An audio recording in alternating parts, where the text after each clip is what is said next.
मटियारी मां Sindhiana news network जी reporter जानड़ फ़क़ीर मूजिब मटियारी जे हल्के NA 216 जे टिकट होल्डर ऐं PTI सिंध जे deputy general secretary Nazish Fatima Bhatti जी सदारत में ख़ैबर वेझो मीटिंग थी, जंहिंमें ज़िले सदर Matiari advocate Gulzar Ali Khaskheli, general secretary advocate Riaz Ali, advocate Kashif Abro, Ishad Mughal ऐं ॿियनि उहिदेदारनि शिरकत कई। मीटिंग खां पोइ नाज़िश फ़ातिमा भट्टी ऐं ज़िले सदर गुलज़ार अली ख़ासकली मीडिया सां ॻाल्हाईंदे चयो त ज़िले मटियारी में मौजूद आहियूं। असां इन मीटिंग जो जेको मक़सदु हो, हिन इजलास जो जेको मक़सदु हो, उहो असांजो जेको मैंडेट चोरी कयो वियो आहे, पाकिस्तान तहरीक इंसाफ़ बिल्कुलु खटियल हुई, ज़बरदस्ती जी जेका इहा PDM जो टोलो असांजे मथे ते मुसलत कयो वियो ऐं इहा हुकूमत ठाही वई।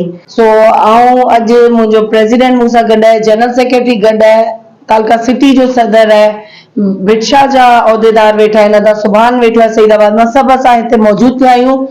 असां सभिनी इहो ई जेको ख़ान साहब जो अज़म आहे, 8 फ़रवरी ते पुरअमन एहतजाज कंदासीं।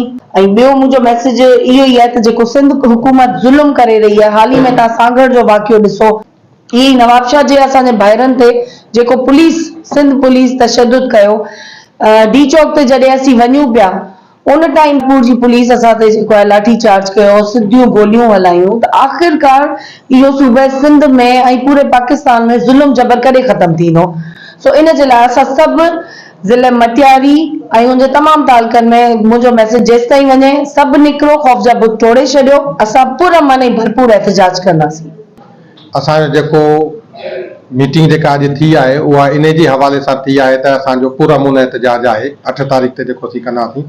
ऐं हिन वक़्तु तव्हां ॾिसो त मसइला घणा आहिनि। सिंध जो जेको 6 केनाल कढिया विया आहिनि सिंधू दरिया मां, हुकूमत जो ई सॼो आहे कारनामो।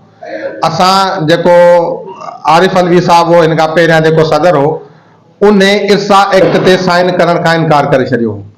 ऐं हिन वक़्तु जेके मौजूदा हुकूमत आहे, पाकिस्तान पीपल्स पार्टी जो सदर आहे, कुछ अरसे खां पोइ तव्हां ॾिसंदव त तव्हांखे जेके बि ज़मीनदार आहिनि, इहे पाणी लाइ जेके तरसंदा, ज़मीनूं त अलॻि, माण्हुनि खे पीअण जो पाणी जेकॾहिं शहरनि में नसीब थी वञे त वॾी ॻाल्हि आहे। इन ते जेके बि असांजी क़ौम परस्त पार्टियूं आहिनि ऐं उन्हनि एहतजाज कया आहिनि, त असांजी पाकिस्तान तहरीक इंसाफ़ उन्हनि सां गॾु हुई ऐं हर हंधि असां उन्हनि सां गॾु हुआसीं। हुन वधीक चयो त मौजूदा हुकूमत अवाम जी मुंतख़िब हुकूमत नाहे, उन्ही करे अवाम जी आवाज़ खे दॿाइण जी कोशिश कई पई वञे, जंहिंजो सबूत पीका एक्ट आहे, जंहिंजे ज़रिए आज़ाद सहाफ़त ऐं सच खे दॿाइण जी कोशिश आहे।